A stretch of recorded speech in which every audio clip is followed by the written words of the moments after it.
Securities offered through Kestra Investment Services, LLC, Kestra IS, member FINRA SIPC. Investment advisory services offered through Kestra Advisory Services, LLC, Kestra AS, an affiliate of Kestra IS. Capital Advisory Group, Inc. is not affiliated with Kestra IS or Kestra AS. Neither Kestra IS nor Kestra AS provide legal or tax advice and are not certified public accounting firms. You work hard for your money. For the next hour, you're going to learn how to keep what's yours. Capital Advisory Group presents Keep What's Yours. Here is Josh Gilbert and Jeff Zufall. Hello and welcome to Keep What's Yours with Jeff Zufall. I'm Josh Gilbert, sitting here with Jeff Zufall. He is the Senior Tax Strategist and Wealth Advisor with Capital Advisory Group. Hello, Jeff. Hi, happy Saturday. And before we do this, I got to tell you, my son, we tried his costume on for Halloween. He's going to be a little dinosaur. There you go. You know, you've got grandkids. Mm-hmm. What are they going as? We got one that's going as Spider-Man. I think the other one's a bat, and I don't know what the other two are. Well, haven't seen them. You'll find out. You'll find out soon enough. Yes, that I will. But it is getting to be the end of October. End of October. And we've been talking all month about this is the time to do your 2023 planning. Yes. You've got this is the time. Open enrollment for a lot of people's works. Mm-hmm. I know my wife is stressing out because open enrollment, we missed the deadline, but there's always things to do. It's also the point in the year where you can pretty much, for the past 10 months, we look at our paycheck stubs and say, this is what I've been getting taxed, this is what I've been contributing. You can kind of predict the next 2 months. Exactly. Where you're at, what your income's going to end at, if you want to call it that, so that you could start planning. The big thing to look at is a Roth conversion. You know, does it make sense, especially with the markets being down as heavy as they are currently, does it make sense to convert from a pre-tax vehicle to an after-tax vehicle? And does paying the tax make sense? And I still don't know how much goes into it, but I know enough just to be dangerous. And when I say that, I mean I know enough just to mess things up completely. That's that dangerous, I mean. But it's all about when you put it in and where you're at when you take it out. Yes. And it's playing with the tax brackets. And later on in the show, we're going to talk about those tax brackets. They're still going to keep 6 tax brackets, but the thresholds are going up. Yes. At least as far as dollar amount goes. But you put money in today at this tax bracket, and the hope is that, 20 years from now, when you go to take it out, you're at a lower tax bracket. Yes, hypothetically. That's the game. And, it takes math wizards stronger than I am to figure that out. I would be, at the lowest on the totem pole. Give me 2 numbers and I can add them up. Yeah. Do not give me anything that involves compound interest. But that's what you're here for. It's what we do. Yes. And that's the thing. It's like, I don't really know how this works. And you say, well, great. I'm glad you stopped by because I do. Because we do, and we'll take care of it. That's literally what we do all day long. And we'll get into that as well. But here at the end of October, you can say to yourself, I basically know what the next 2 months are going to look like based on the previous 10 months. Yes. Should I max out my 401k? Can I max out my Roth? Yeah. How much do I want to set aside? As far as charitable donations go, what more can we be doing? Year-end tax planning, that's what we do now. We'll talk about it in a little bit. But I always say, Jeff, you saved us $1,200. Yes. Last year, we're going to try to keep what's yours. That's right. Because you either keep it in your pocket or you give it to the federal government in the way of taxes. And that's the whole point of the show, is to figure out how can we keep more of our money. So, Jeff, you helped us keep $1,200 by doing a flex spending account for our son's schooling, and hopefully down the line with open enrollment, you'll look at my wife's stuff. You'll talk to her HR company. We'll figure out, is there any way to keep more of that? Yes. And if you're in your car or at home or doing the dishes or mowing the lawn, blowing the leaves. Blowing the leaves, more like it. Yeah. Blowing the leaves more like it, mulching those leaves. Can you hear us? Yeah. And you say, you know what, I want to see what more can be done with my taxes, whether you're doing a little something or whether you're doing nothing at all. Mm-hmm. There's probably something out there. There's always something to look at. Everybody can do something. Seriously. Everybody can do something. Yes. And if the person that you're using right now hasn't really mentioned any of it, or if you're one of those brave souls and you're doing your taxes on your own, holy cow, hats off to you, but I guarantee you're probably missing something. There's something out there, yes. I said this the other day on the Heidi Show in the afternoons, Heidi Glaus Show with Josh Gilbert, 3 to 6 p.m., Monday through Fridays. I said that the government, they do these VA loans, and our real estate agent that we have on Wednesdays was saying, the VA loans are great, no money down, you get a great interest rate, but they're very strict when it comes to the inspections. Sure. Yeah. So a lot of people don't want to take on, I don't want to sell my house to someone who's coming in with a VA loan because they might ask me to put on a new roof. They might ask me to do some fixing up. Our first house that we sold way back in the day, we had to put new screens in because some of the screens had little tears in them, and it was a VA purchase. We had to go replace every screen in the house.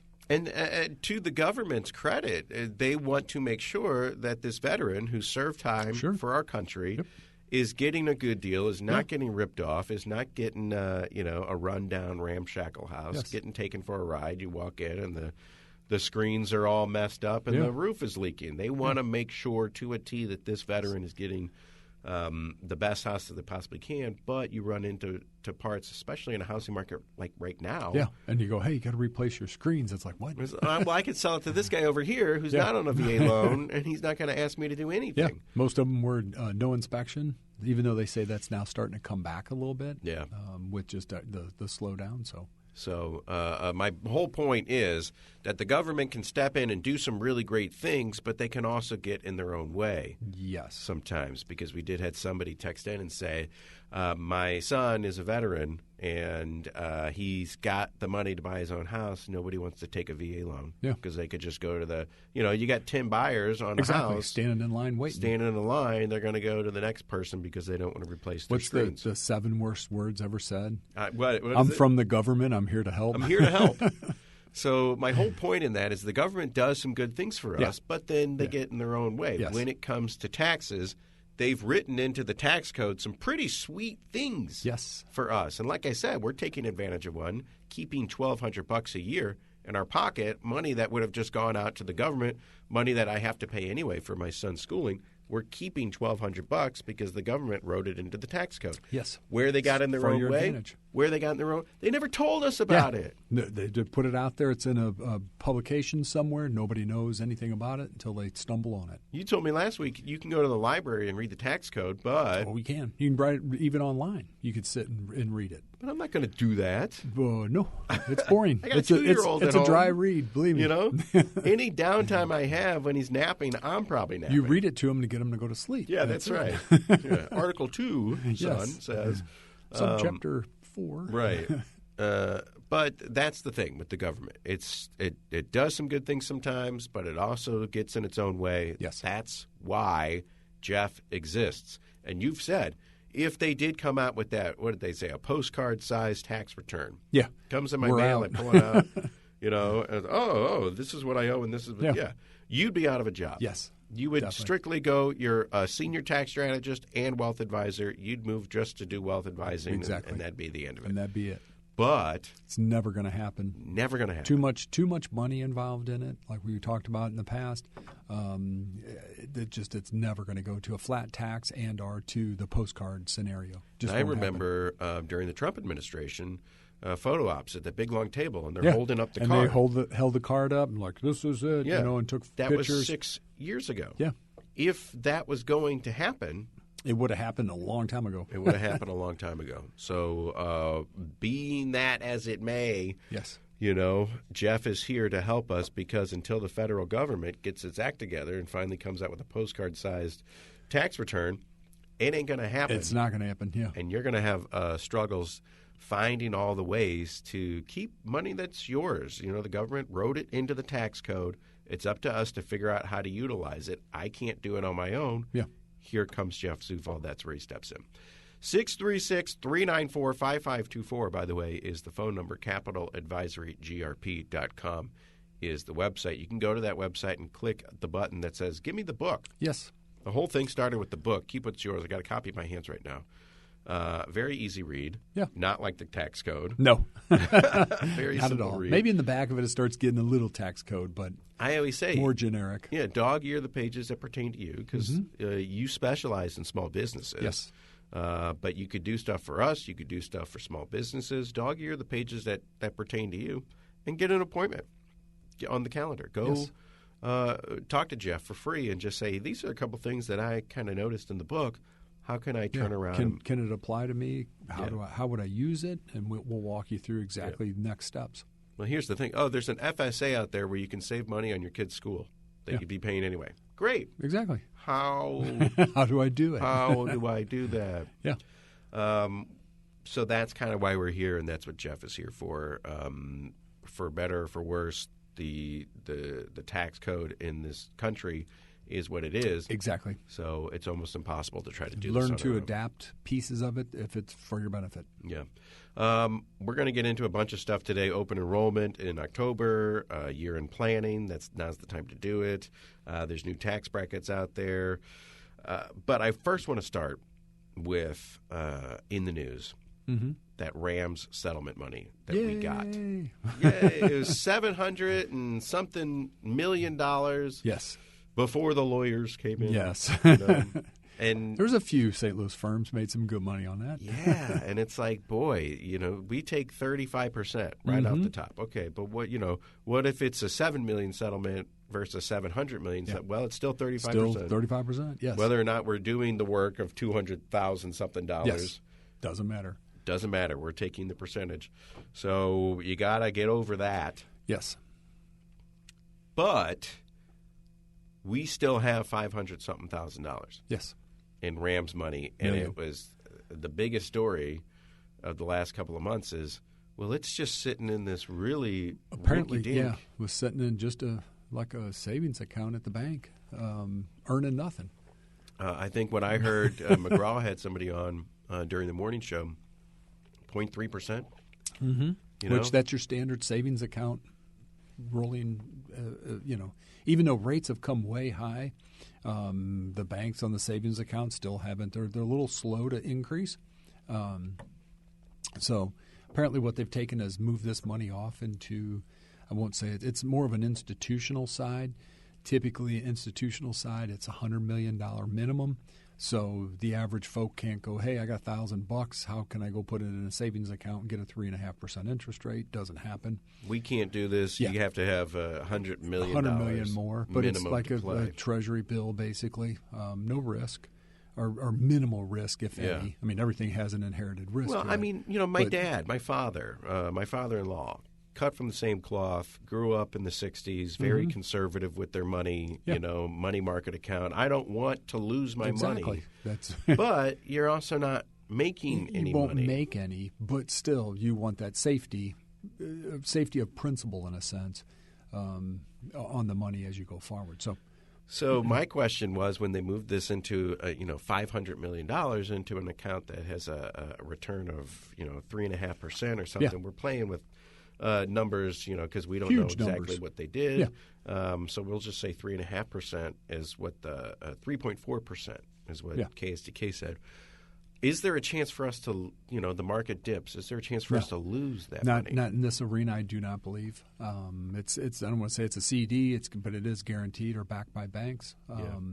But it's making a little bit better rate of return until they figure out what to do with it. How does the bank make money off of that? Like, we give them $500 million, and then they take it and they start doing stuff with it. So in the savings account arena, they're going to pay you 0.03%. You put $1,000 in it. Literally, you're walking out the door of the bank, and somebody's walking in saying, hey, I need a new car. And they're going to take part of that $1,000, like maybe $900 of it, and they're going to loan it to that person that just walked in behind you. But they're going to charge them 5% for that car loan. Right.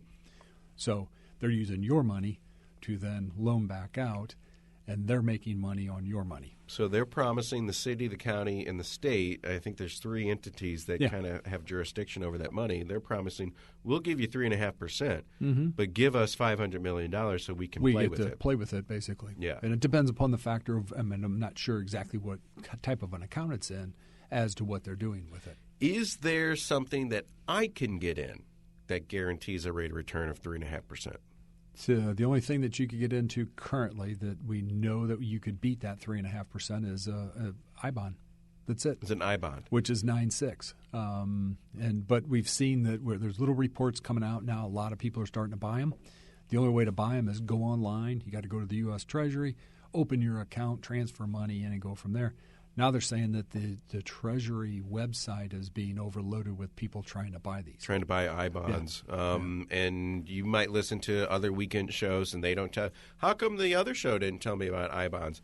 Because money managers, don't Jeff, get paid. You got to go to the Treasury Department to do it. We cannot do it for you. To a .gov website. Yep. You got to go directly to the Treasury Department and deal with the federal government yourself. It's kind of a pain because you got to understand how to set your account up. We talked to a client last week. They went and did it, and then they called us back, and they're like, I don't get, I can't put beneficiaries on here, and you can, unfortunately. Yeah. You have to do an and/or, either one person's name with a TOD, transfer on death, or joint account, or payable on death. That's your only option. So you can't put bennies on there for the kids and grandkids. And it's such. Got some sticking points. Yeah. I think the maximum is only $10,000. $10,000. You could do 15 if you have your tax refund allocated to that directly into. So you'd have to have a $5,000 plus tax refund, right, and have that allocated towards additional money to get 15 in. And you can get a guaranteed rate of return of 9.5%. 9.62 is a rolling rate. I think that was October 1. You got to leave it in there for a whole year. Yeah, to get the full perk of that, you have to let it sit for a year. But it's done quarterly, so every calendar quarter as you go forward, whatever inflation is, they put a new number out, and that's the starting point. So if you go back to some of these inflation bonds issued in 2011 and 2012, if you look at a chart, some of them are earning 11.2% because of where they were versus where we are today in inflation. So, again, will that happen historically? Have no idea. Hopefully not, because inflation is 8.4% as we sit today. So, and generally, you say I-bonds during normal times with no record inflation. Here's the joke, again, not beating up on the government, but they're backed by the full faith and credit of the U.S. government. For starters, but typically they're a 3%, 2.5 historically. But when we get high inflation, the number skyrockets. Yeah, so it's kind of an interesting time. Yeah, it's the only place you can go. I mean, that's why we'll get into these increases in like the tax brackets and contributions to retirement accounts because of inflation. So everything's changing. There is a good side to inflation, if you could say that. Right. Well. But back to the Rams money, the city, county, and state can get that guaranteed rate of return just because they're dealing in the numbers that they're dealing in. If I wanted to attempt to get a 3.5% or a 5%, there's going to be a lot more risk involved. A lot more risk, or you're going to have to default to like a CD. You're going to have to give your money up for a period of time, 6 months, 9 months, 12 months, 2 years, whatever the case may be. And you could get currently today probably in the high 3s. You go over 12 months, locking it up, you could get a 4.1. Yeah. So the rates on that have started to come up dramatically. Well, like I said, I know just enough to be dangerous, and when I hear that they're taking the hundreds of millions of dollars of Rams money and trying to get a higher rate of return, I say, well, the higher rate of return, the higher the risk involved. Hypothetically. But not in this arena, because this is not how would you say it, investable assets. This will be distributed. It's a matter of when they ever decide on what in the world they're going to do, who gets what and where does it go. Yeah, and as we've said many times on this show, the higher dollar amounts that you're dealing with, the more flexible as the rules start to get. The rules change a little bit for you. Yeah. That's why GE has whole floors of accountants and tax attorneys working on their behalf, and we don't. Yes. Let's go to commercial break. It's Keep What's Yours with Jeff Zufall. If you want to talk to Jeff about anything that we've discussed already today, you want to get into an FSA, do you have a bunch of medical bills and medical procedures that you know you're going to be paying in 2023. Set yourself up with an HSA. Money comes tax-free out of your paycheck, goes into an account, pays the medical bills, and depending on what tax bracket you're in, 22, 24%, 32%, whatever, you end up saving that or keeping that. Keeping, exactly. You're paying your bills that you'd have to pay for anyway with a little bit of money that the government and they're fine with it. It's built into the rules. It was their idea. Yes. I always joke. It's like when they see my tax return, they go over to that bell in Austin, and ring it at the IRS. Like, yay. Ding, ding, ding. They can't find it because it's buried by boxes. Yeah, there's too much paperwork stacked up. But they say, look, somebody's utilizing the tax code to their benefit in St. Louis, and it's all because of Jeff Zufall, senior tax strategist and wealth advisor with Capital Advisory Group. 636-394-5524. If you're doing a little bit, call him. Maybe he can do more. If you're doing nothing, call him. There's definitely something he can probably do. Everybody can do something. Everybody can do something. 636-394-5524. When we come back, open enrollment, and it's year-end tax planning. You know what you made the past 10 months. You can predict what the next 2 months are going to look like. How do you take advantage of that and start coasting in to 2023? Keep What's Yours continues with Josh Gilbert and Jeff Zufall.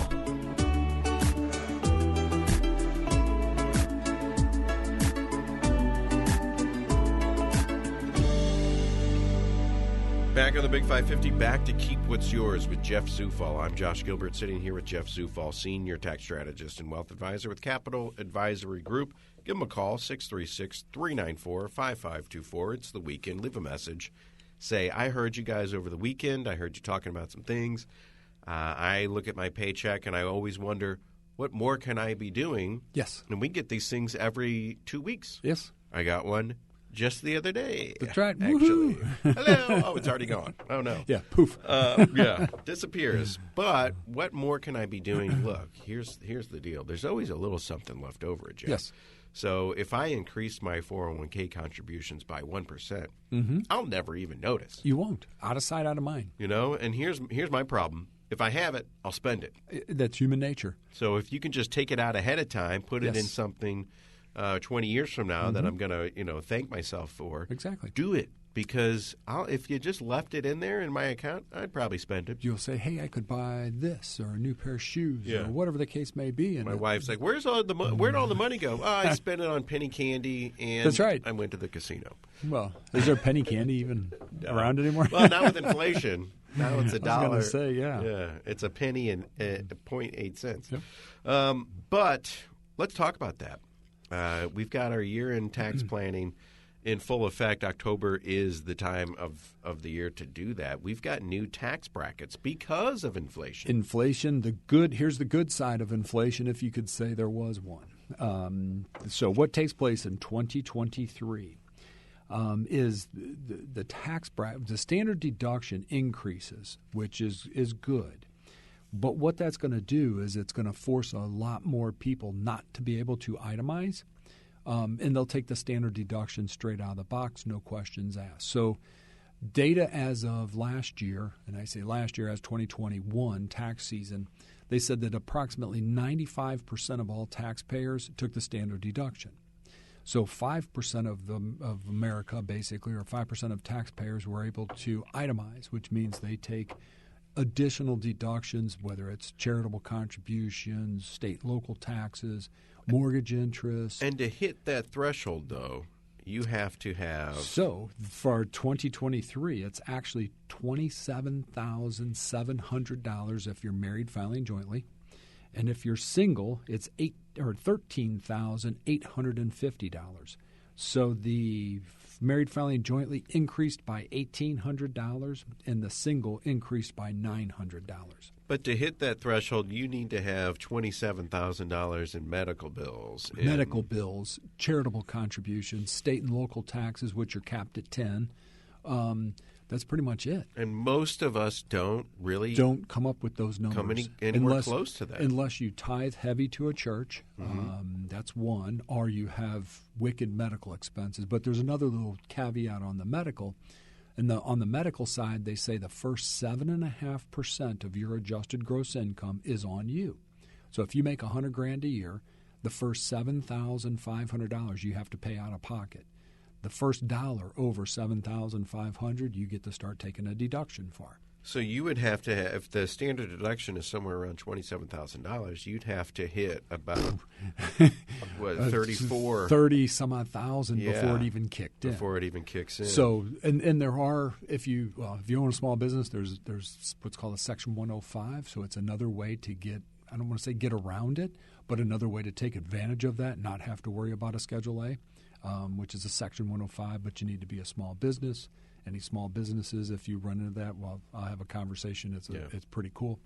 But again, so what takes place is the standard deduction increases. How many people? That's why 95% of America takes the standard deduction because they just can't come up with those numbers. Right. And again, that's charitable. That's cash contributions. That is basically non-cash going, given away to Goodwill and Savers and stuff like that. I gave $500 to Backstoppers. There you go. I'm not anywhere close. You're nowhere close. And again, what most people don't realize is the non-itemization charitable contribution, which means the average person could, if you're single, they could give away $300 to charity, or if you're married filing jointly, you could give $600 away. That was the 2021 rules. Never got reenacted for 2022. So that's off the table now. So it's off the table completely. And they say that it probably won't come to vote, if you want to call it that, or even come up just because we're in a midterm election cycle, and a little thing like that's not going to come along. So our tax brackets as they stand right now, 10%, 12%, 22%, 24%, 32%, and 35%. Yes. So I fall right there in the middle, dart throw, bullseye. Yep. So what's taken place is in 2023, there's basically a 7%, if you want to look at it from a dollar standpoint, a 7% increase to those tax brackets. So the first tax bracket, which is at a 10%, is basically $22,000 for married filing jointly or less, and $11,000 for a single individual. Okay, that's the first tax bracket out of the box. Then it goes to 12%, 22, 24, 32, 35, and then your friends at the highest 37 it's actually 37.6 this year, but it goes to 37 next year. But each one of these, from an income threshold, it increases. So the odds are that's money back in our pockets just because we're not going to step into those next tax brackets. Right. So with the idea being, my tax bracket is 24%. Raising it 7% doesn't mean it goes up to 31%.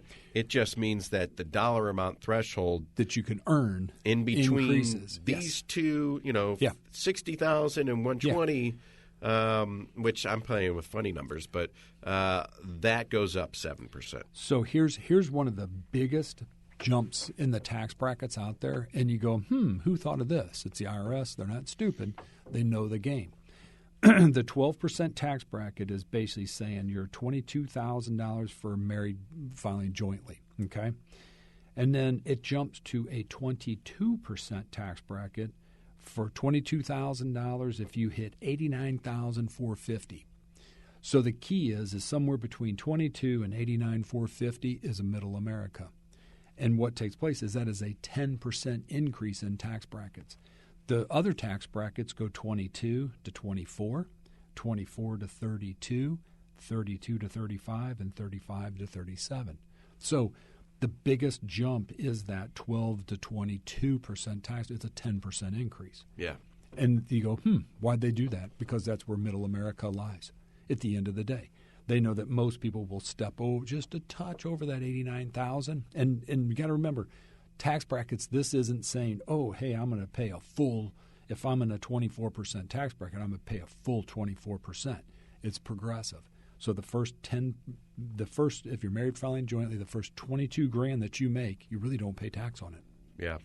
Then The next dollars above that, you pay your 12% tax, then your 24% tax. So it's progressive as it goes forward. So for the first couple months, I'm paying no taxes, and then third month I'm in the 10% tax. Exactly. Then the 12. Then the 12. Then the 24 that's towards the interesting. end I of didn't the realize that's how it stepped up. So it's progressive as you go forward. So at the tail by now, October or November, December, now I'm probably getting 24%. Oh, yeah. Yeah, you're into probably that hitting territory. But earlier in the year, I wasn't paying nearly as much in taxes. So again, where we sit today, does my paycheck change, or does that all happen in the background? In the background. Mm-hmm. So it's a progressive amount in a sense as you go forward. So the concept is, one is to make sure that you don't jump tax brackets.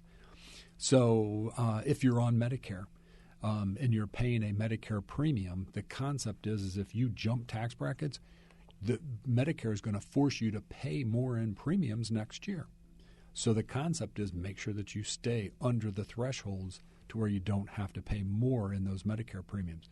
But to the average person, what you're trying to do is maybe not jump between the 22 to the 24% bracket.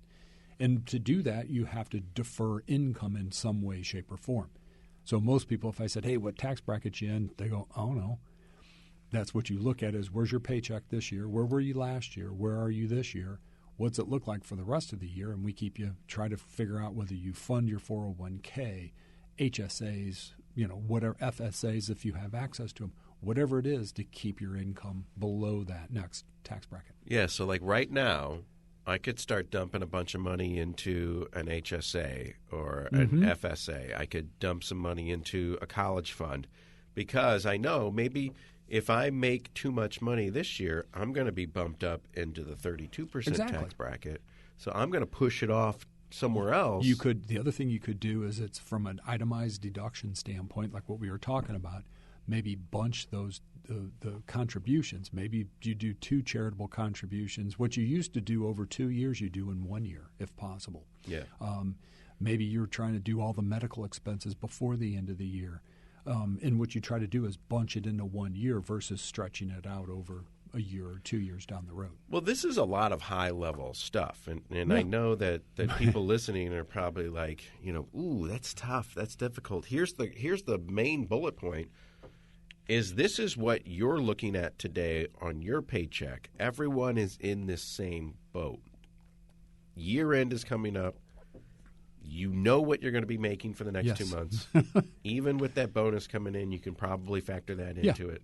Jeff can look at your stuff and say, here's a couple things that we can do to keep you locked into this lower tax bracket, make sure you're not pushed up to a higher tax bracket, and make sure that money is going somewhere that you can use it later down the line. Yeah.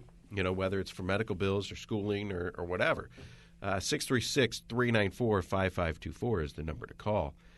Is this something, Jeff, that we do every year on a year-to-year basis and then we start all over on Jan 1st? Or is this something that we do in 5-year chunks? No, I think it's every year, especially in the environment we're in today.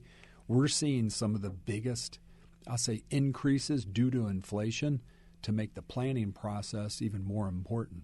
So, I could have come up with a 5-year plan in 2019. Yeah. And then it would have been chucked. What? Guess what? We had COVID, and now we have blew it up. Huge inflation issues to deal with. Yes. My 5-year plan blown up. Yeah. So it needs to be revamped, and then you would look at it annually because nobody saw this stuff coming. Again, we've seen Social Security increases due to inflation. So in 2023, anybody on Social Security is going to see a huge paycheck increase from Social Security. What we haven't heard yet is what are the new Medicare premiums going into next year. They haven't announced that yet. And hopefully the Medicare premium increase isn't great enough to offset the increase in Social Security like it was last year. So when we talk about inflation, it has tentacles in everything. Everything. It's raising our tax brackets because theoretically, we're getting paid more. Yeah. So at the end of the day, there's more. I want to say more money in your pocket. I mean, I know when you look around and you say, I disagree with that comment.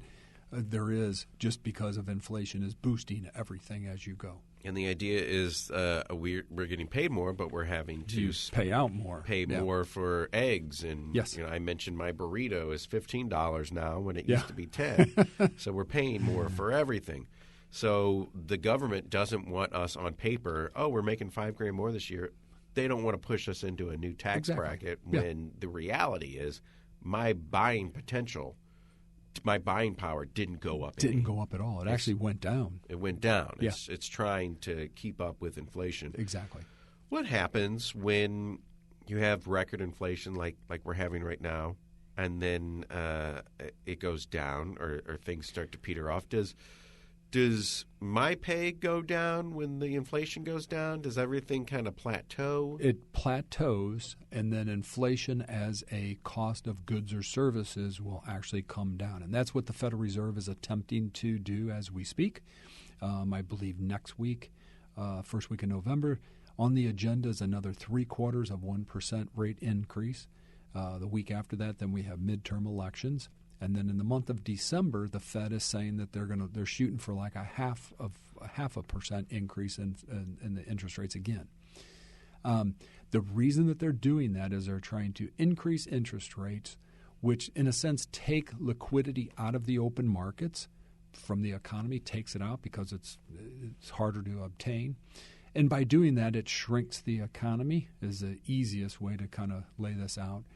And burst the bubble, basically, of everything, not just real estate, not just bonds, not just anything. It just literally everything kind of drops down, deflationary to a degree. But hypothetically, if you've gotten a pay raise due to inflation, your pay should stay the same. Right. And you should be able unless your boss comes in and says, hey, you got to adjust with everything. And your burrito went back down to $10. Yeah, so we're giving you a pay cut. Yeah, pay cut. So again, if you go back and look, and again, no offense to the U.S.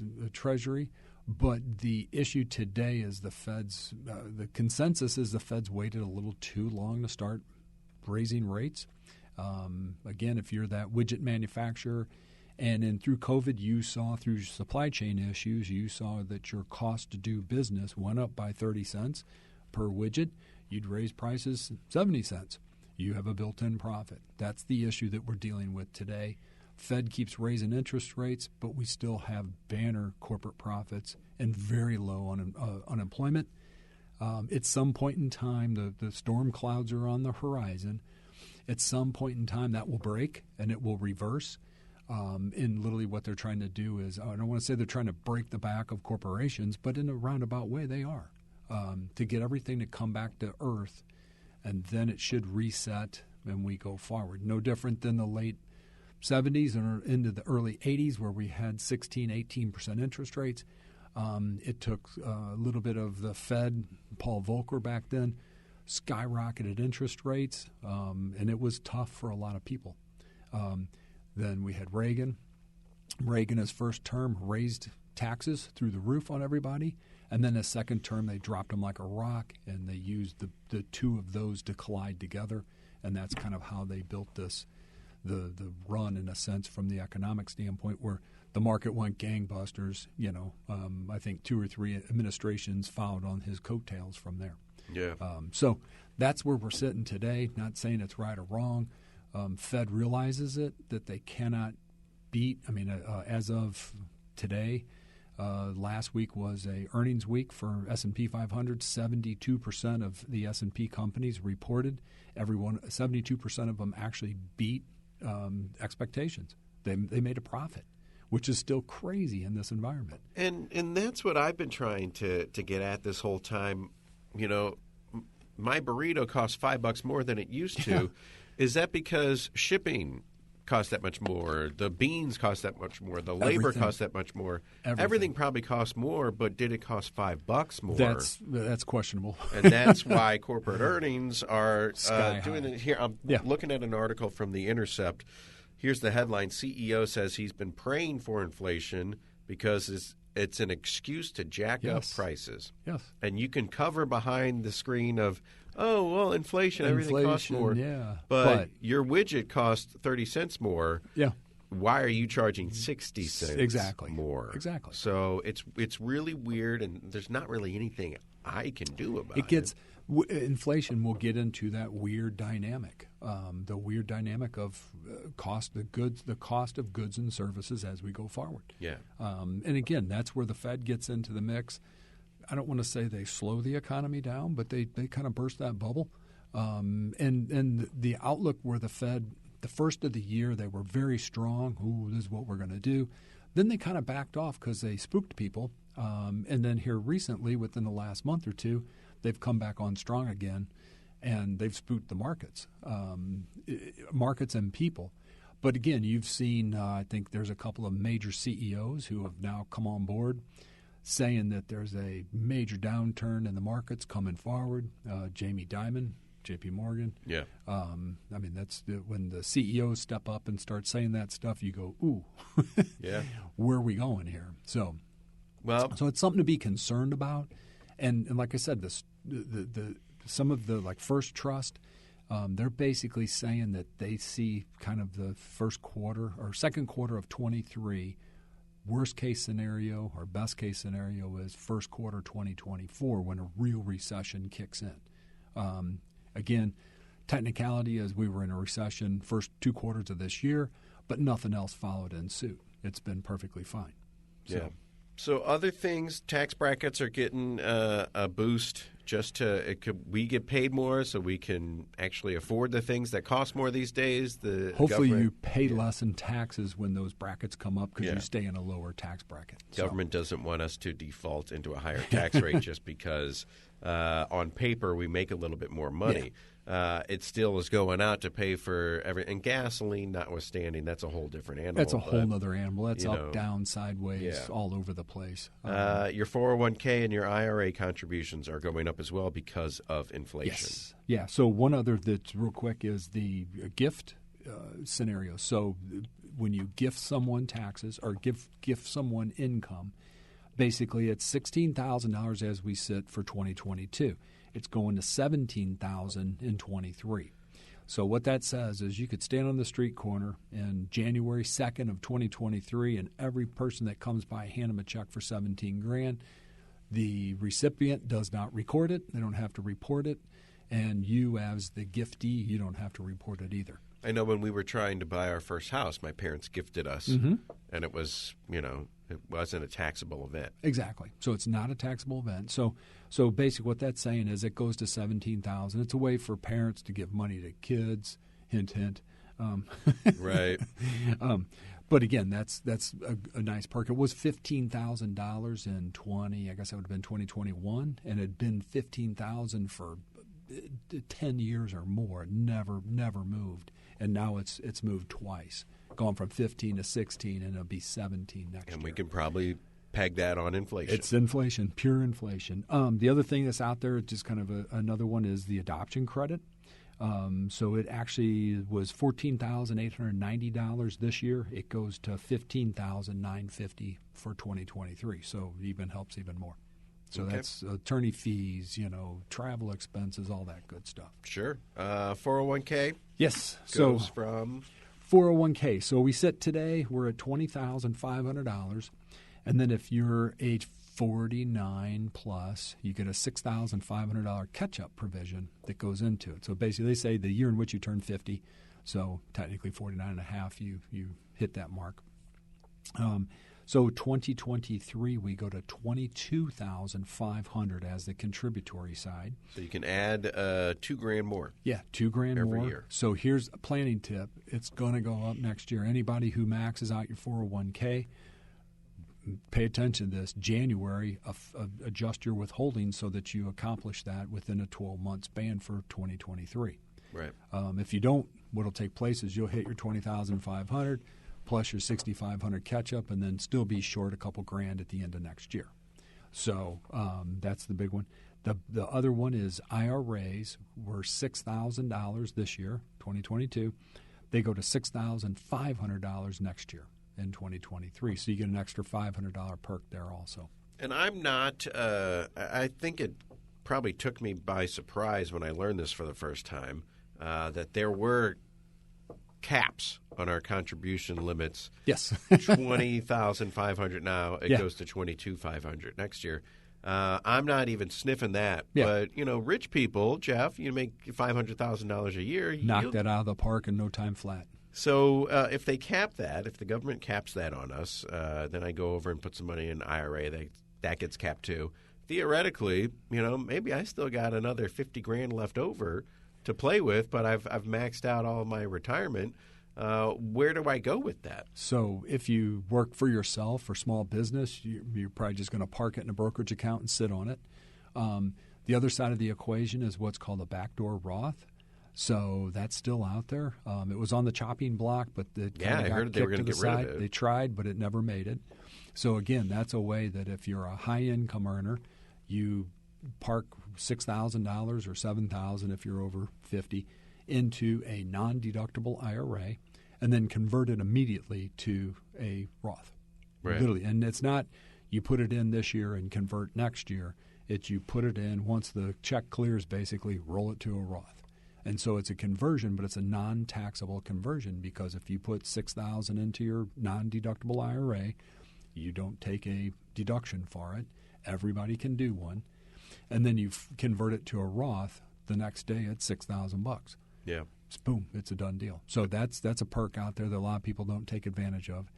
The only other thing is if you work for a major corporation, go hit them up and see if you have access to deferred comp. That's another thing where you could defer crazy dollar amounts. There's a bunch of rules you have to follow.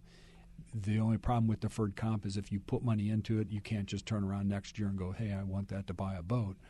Whatever you agree to going into, you have to abide by. Like a 5-year term 5 or something. year, different weird payouts and stuff like that. But that's a way to defer income as you go forward. So, yeah.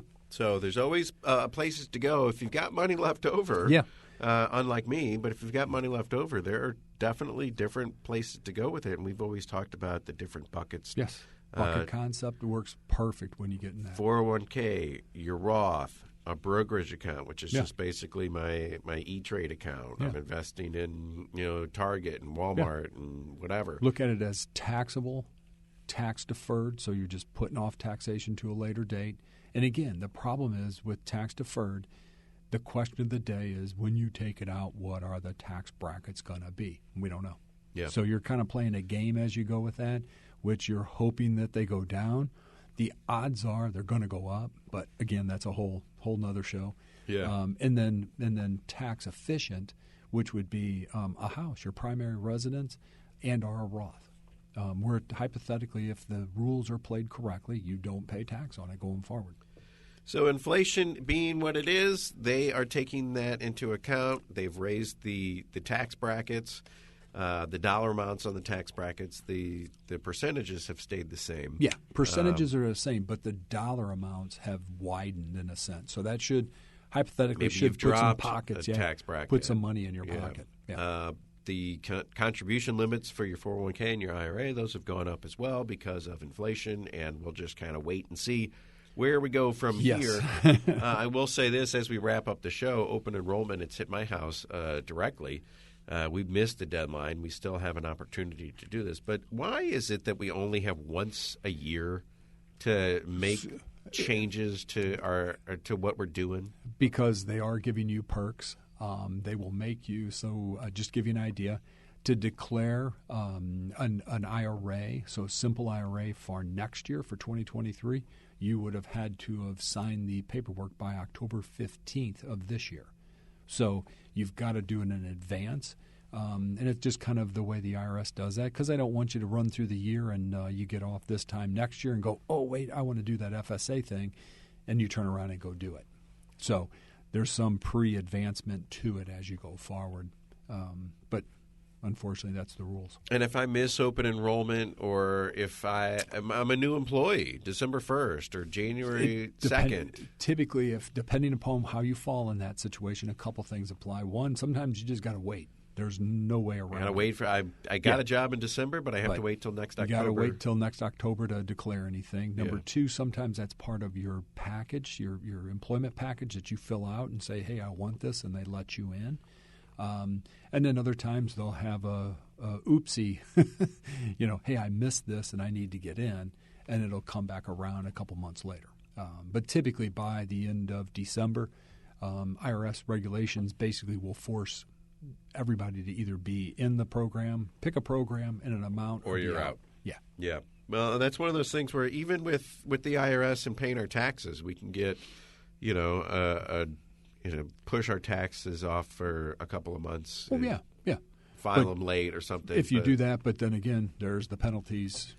Penalties and interest and all that fun stuff. Penalties and interest involved. Yes. So don't miss open enrollment, or else you might have to wait another full calendar year before you're able to take advantage of this stuff. And that's where we live. That's where we're keeping $1,200 is signing up for stuff for an FSA during open enrollment. So we have to get in touch with my wife.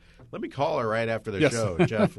Don't go anywhere. Yeah. We're going to have a meeting to make sure that we can keep more of what's ours. That's the name of the game. Every time you get paid, every time you look at your paycheck stub, you can say, what more can I be doing with this money, and how can I keep more of it in my pocket? Always have that attitude. Going out to the federal government, have that attitude, and have Jeff Zufall in your back pocket to enact that stuff. We can say, hey, I want to save money here and there. Well, how are you going to do that? Yes. I don't know. You have to put a plan in play. Federal government has offered us these things but have not told us how to do them. So we have to have somebody do them for us. 636-394-5524. Jeff Zufall, Capital Advisory Group, Senior Tax Strategist and Wealth Advisor. CapitalAdvisoryGrp.com. The number, one more time, 636-394-5524. And as always, Jeff, thank you so much. You betcha. Thank you. See you next week. You've been listening to Keep What's Yours with Josh Gilbert and Jeff Zufall, Senior Tax Strategist and Wealth Manager at Capital Advisory Group. To learn more, call 636-394-5524 or visit CapitalAdvisoryGrp.com.